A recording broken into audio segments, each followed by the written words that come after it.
friends. No friends doing something. All right, we're live. Great. Hello, everybody. Welcome to EMDC. I'm Lee Humphrey, president of EMDC, and we've got a great program today.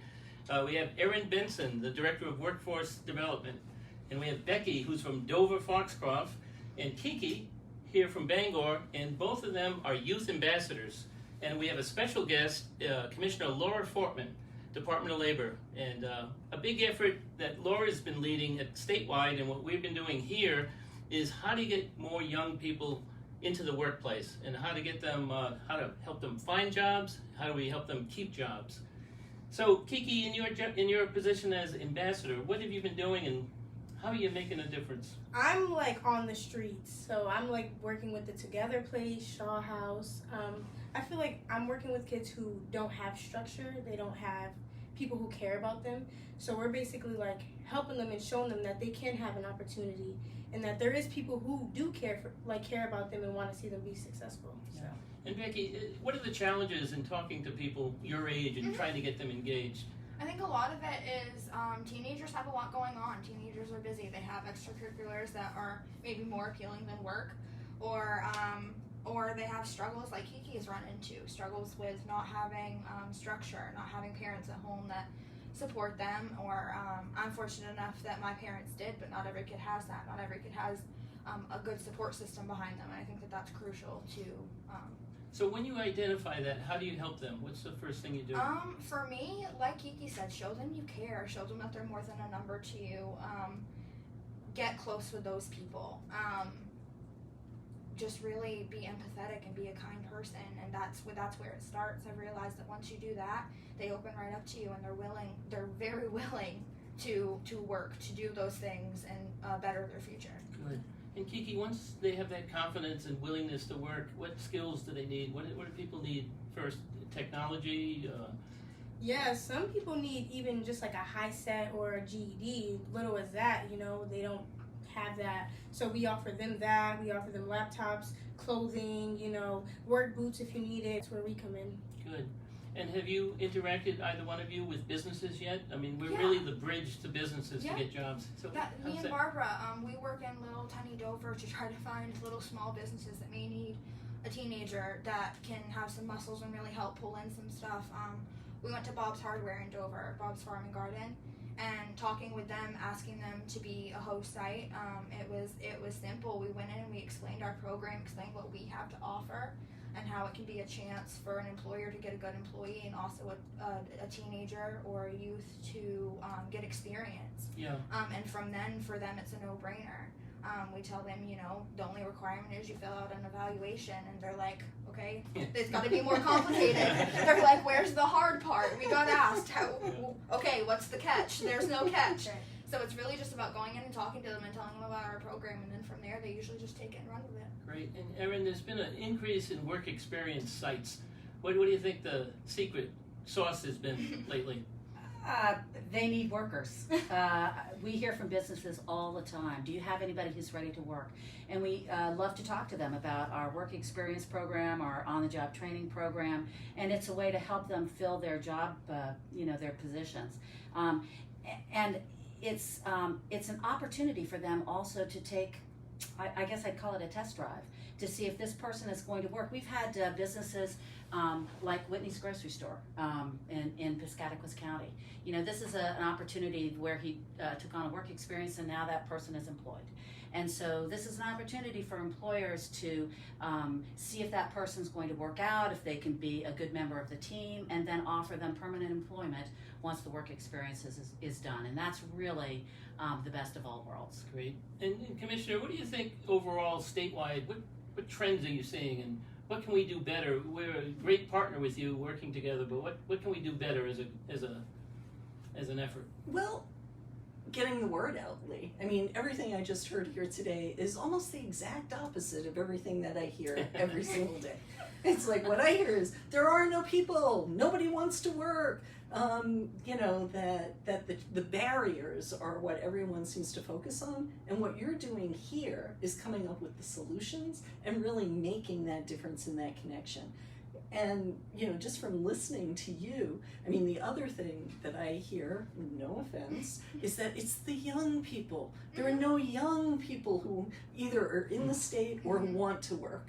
And just seeing you and listening to you, it's obvious that that's not accurate. And, so I'd flip the question, Lee, and say not so much what is it that you can do better, but what is it that we as a system can be doing better, and how can we take examples like this and really amplify them? Because I think you've got an excellent program and an excellent approach that all of us can learn from.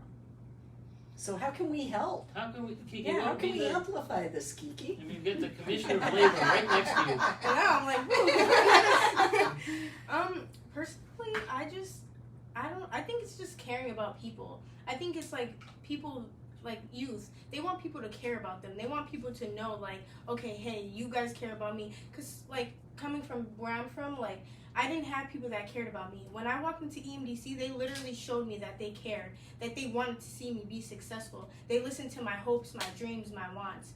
So I feel like it's just caring, and I know that's so like, oh, just care, but it's real. Like Becky said, kindness goes a long way. So if you're kind and you're open-hearted and you're open-minded to not just look at people's outer appearance, but if you really look and get to know people, shifts everything. And it blossoms a lot. And me and Kiki were talking about just generational struggle and how kids are already at a predisposition because their parents struggled. Their parents, a lot of kids' parents struggled through financial situations or hardships, so their parents didn't go to college, so then their kids aren't going to college and their kids aren't going, or even just into the workforce. Some parents aren't showing their kids drive and motivation. So I think me and Kiki working to get these teens in employment early on, before they form bad habits or bad routines, get in there sooner, and then by then they're much more successful and set for a good career in the future. Mm-hmm. And you feel like they're ready to talk about employment? Are they interested in that? I think they're open. I think they're open to it. I think it's not a conversation where you're going to sit down and say, hey, do this, this, and this. I think they have barriers that they have to get over first, and that's what we're here to help them do. And so I think that once they can move past those barriers that they may have, like transportation, or it can be a little thing as such as they need dental work because appearance, people look at that, unfortunately. Yeah. And so if we can help them do that, I think that they can be successful. I think they just need someone to believe in them and get them there. So they're on the state level, and I know Erin knows about this, but I'm not sure if the two of you do. There's an initiative called Career Exploration. And so they're putting, on a statewide level, $25 million into starting pilots to make sure that every young person has an opportunity to have some sort of a work experience before they graduate from high school. So that's the top line policy, but it sounds like in order to make it successful, we also need the ambassador program so that we've got more of that peer-to-peer connection. I think it is the peer connection. I think a lot of it has to do with, I think sometimes with some kids, it's easier to talk to someone that's their age and that they can relate to than it is to talk to someone that they feel is older and maybe not. Has some gray hair. Well, Erin, I didn't want to put it that way. You're doing a really nice job of being polite about it, Becky. I'm surrounded by 3 old people. How do I say that without saying it?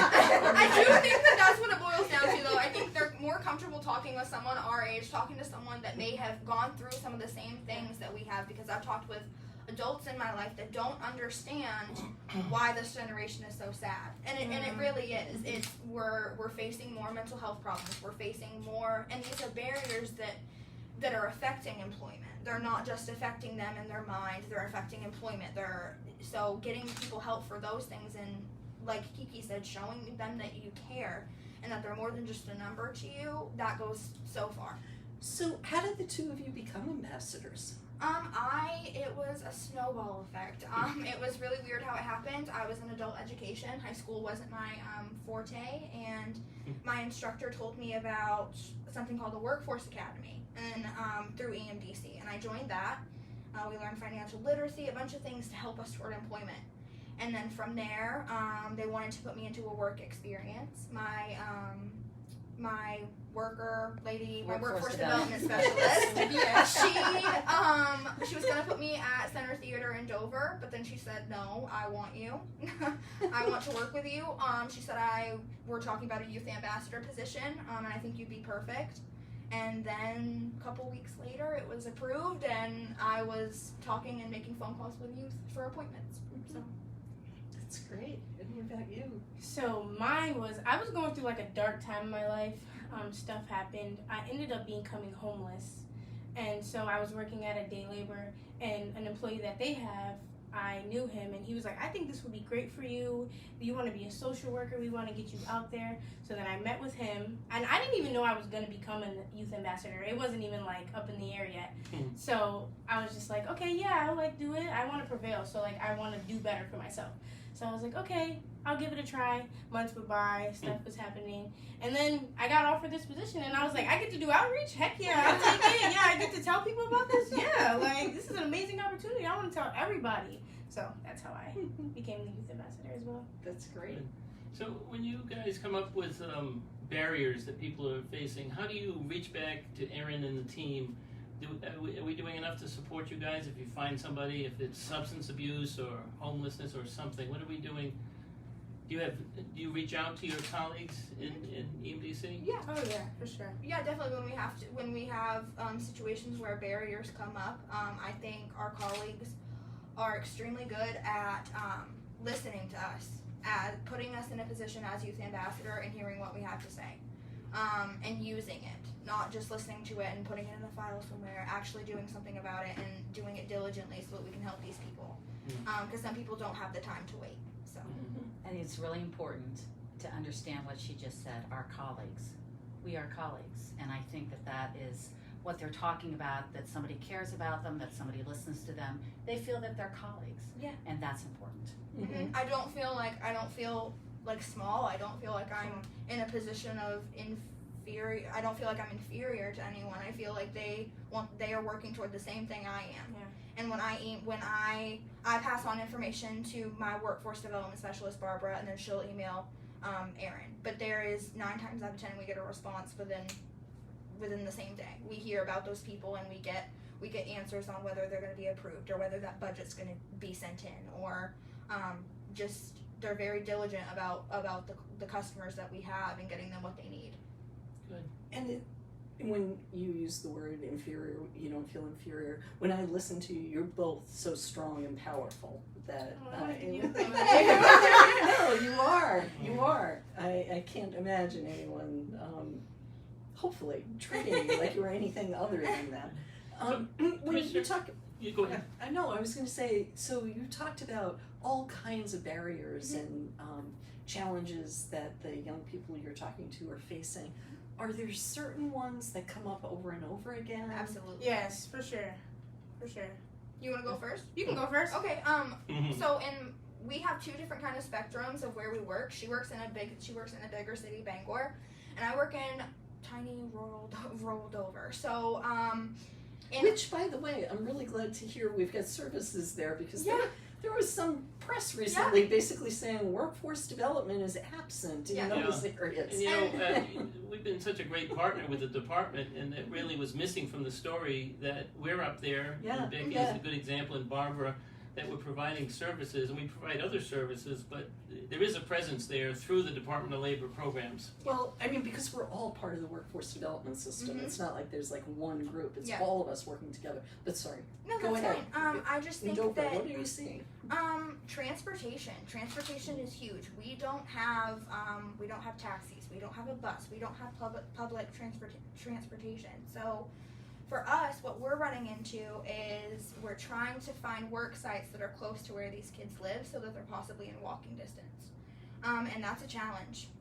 There's only a handful of businesses in Dover Foxcroft that we can work with. So what we're doing is we're trying our best, and most of the time we can figure something out.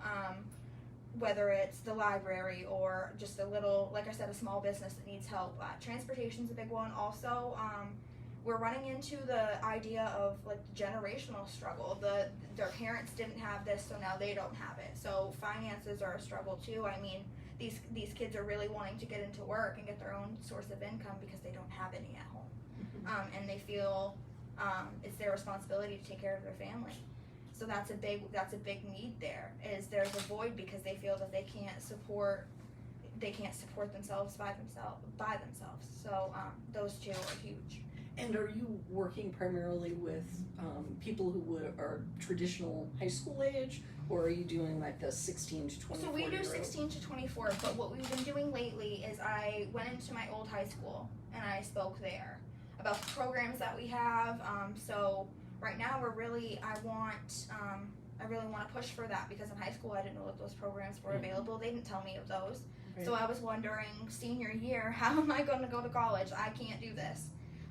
So when I heard about EMDC, I was like, no brainer. Of course I'm going to do that. So for me, it was, for me and Barb, it's definitely going into those high schools and speaking to them directly, because I can't wait for a counselor to talk to them. I want to make sure that I'm saying what needs to be said and making sure that they hear me. So definitely going into the high schools, that gets the high school age. Yeah. Great, thank you.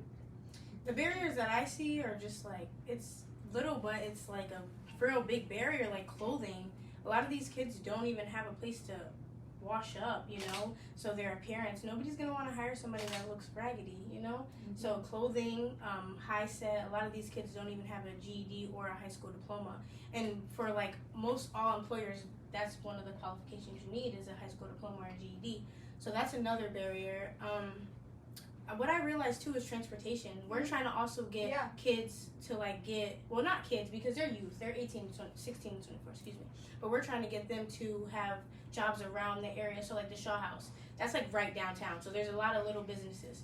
So what my WDS and I did last week was we just went down there and was like, hey, do you guys want to be a work, what is it called?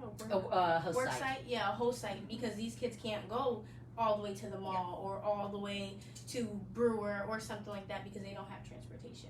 So that's another barrier. And also dental. A lot of these kids, their parents were not there for them, so they didn't get taught how to brush their teeth every day and take care of themselves and just be like have a good appearance. So that's a barrier for the kids the youth that are down here this way. And it's just like they helped me. They helped me get clothing because I didn't have professional clothing. So they have the resources, they give them. It's just trying to connect it with the youth, if that makes sense. And it sounds like you're dealing with a lot of homeless youth. Yes. So how are you connecting with them? You really want to know? Okay, so I mean, I love people, so I just go up to people. I don't like to like judge and be like, hey, they look like they're, but I like use my judgment. I'm like, are they youth? Are they 18 or 16, 24? And I just go up to them and I tell them about our program. I'm like, hey, like we're EMDC, you know? And then so we get them, and also the Shaw House and the Together Place. But you have to be 18 in order to go into the Together Place. So we just like kind of just walk around the street and like look for youth like that. That's how it is for me too. It's a funny conversation because at first they kind of look at you like you're crazy. Yeah. Like, what are you like? You trying to sell me something? Right. And then we keep going, and you see it on their face. You see them like thinking about it, and then by the end of it, they're like, "How haven't I heard about it?" And I'm like, I know, I'm trying. But I definitely think that word of mouth is the biggest thing. We had an instance where we asked a business to be a host site, and then we had another business call us and say, hey, so and so, this business, Bob's Farm and Garden, told us about you guys, and we like the idea of it. Can we be a host site? Like, so they ended up reaching out to us. So word of mouth is huge, and I think even teens do it. Even teens get in the program, and then they tell their friends about it. Yeah. So And the more successful they are at the workplace, that's going to go even it's faster. more motivation, exactly. I know for me, whenever I came in as youth ambassador, starting in the workforce academy, and then kind of working my way up as youth ambassador, the more success I got, I felt so much more motivated to keep going and keep doing what I was doing. So it definitely pushes you. Well, you know, as an organization, we have all these natural allies in the community, organizations that are doing similar type stuff, but I think the value added on both you is that you're personalizing it and you're making that connection in a strong way, because we've had the structure there, but we just haven't had you guys are like rocket fuel and you're making it happen.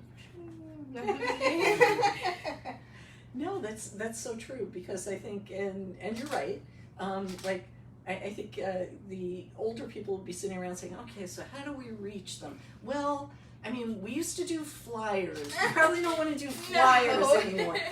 So Facebook. Oh yeah, nobody uses Facebook anymore either. But I don't think Oh. Okay, well, hopefully people Except are for already this. watching it. Except for this one moment. Good point. But I don't think that the young people that Becky and Kiki are talking about are sitting there watching us.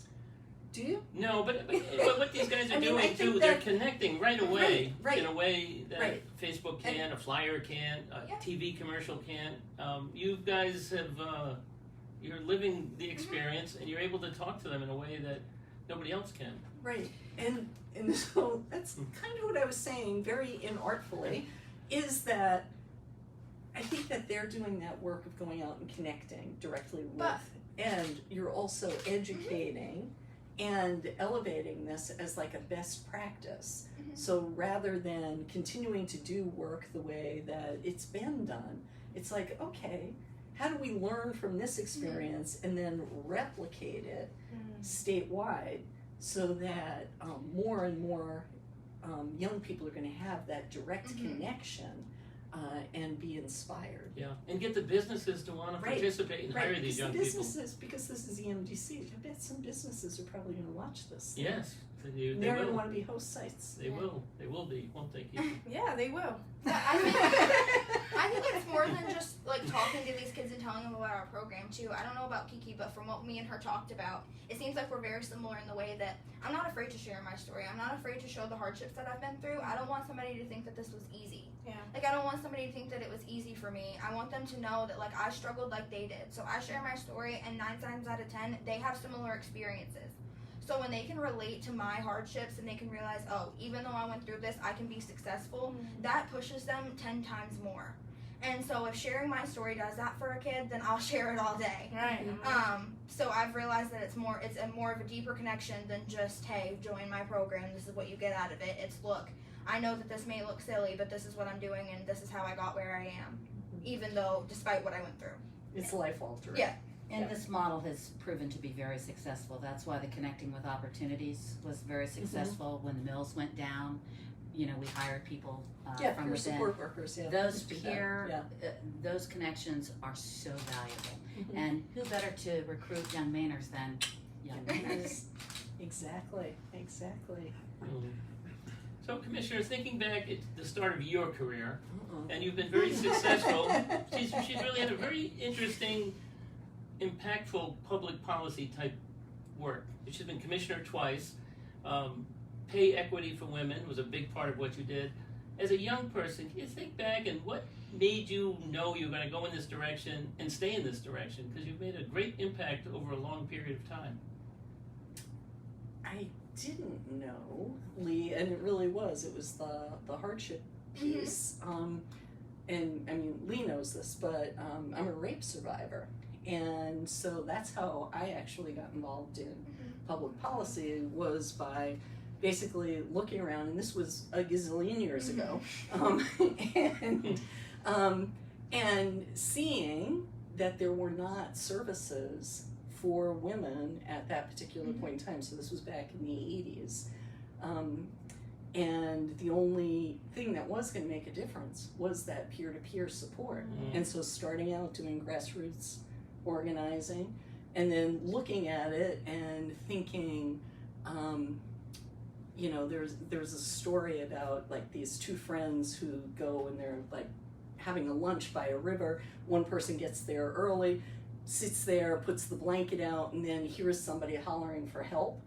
Looks up, there's somebody drowning in the river. She jumps in, pulls the person out. No sooner does she get out that she hears somebody else hollering for help. Jumps back in, looks up, she finally sees her friend coming toward her, thinks, thank goodness somebody's here to help me. And her friend turns around and starts walking in the other direction. And she says, where are you going? And the friend says, I'm going upstream to see who's thrown those people in. And that's when I shifted to public policy. Yeah. Because for me, it's like, how do you look at all of these circumstances, the struggles that people have, the challenges that people are facing, and then figure out what is it that we can change in terms of public policy to also make a difference, because we need both. We need that direct service, that one-on-one, in-person compassion and support as people are struggling, and then we also need, how do we fix the system so that the system doesn't keep perpetuating those problems? So Yeah, that's great. And what Laura's doing at the highest level, you guys are doing at the ground level. So it's really wonderful. Thank you. and it takes both. It does take both, and that's the partnership we have. So, Becky, we're going to wrap this up. Can you have a message for young people out there and also businesses on? I would just say, especially for businesses, this is an opportunity for, like Erin said, for a test run. See, you don't have to commit to anything. See if the employee works out. If not, it doesn't. If it does, you have a great employee. As far as kids my age, just go for it. Don't be scared about what other people are gonna think, because it's your future in the end. You've got to live with you at the end of the day, and do whatever makes you happy. Don't worry about what's going on now. Life could be different in 5 years. Just go for it. Great. And Kiki? People my age, I would just say, don't be afraid to take a leap of faith. What are you losing? You're in a situation, but if you go and take this leap of faith, then you can come and be like us. You can be sitting with the commissioner. That's right. You can be like me over here. Seriously. You could be the commissioner. So just I don't even know. It's so hard to put it in a short amount of words, because just businesses, if you don't know us, we're EMDC. We want you guys to partner with us, because also you guys are getting employees, and that's what a shortage is right now. Everybody needs to work, so you don't work, you don't eat. So that's really what I want to say. I hope that. Right, it's wonderful. And maybe we'll set a day and these two will shadow you, and we could be co-commissioners with you Yeah, someday. that'd be great. Pack it with some meetings with legislators and other folks. That'd be great. Of course, yeah. So anyway, I just want to thank everybody. I want to thank all of you. You guys are really making a difference, and it's important. And I think the more we talk to young people, and you guys are doing it, and the more we talk to businesses, it's making a difference. And what you're doing, Commissioner, is just, we really appreciate it. So with that, I'd like to thank everybody, and they'll be posted in the Cyber world and in our Facebook feed, different links for businesses and for young people to enroll and businesses to get engaged. So thank you very much.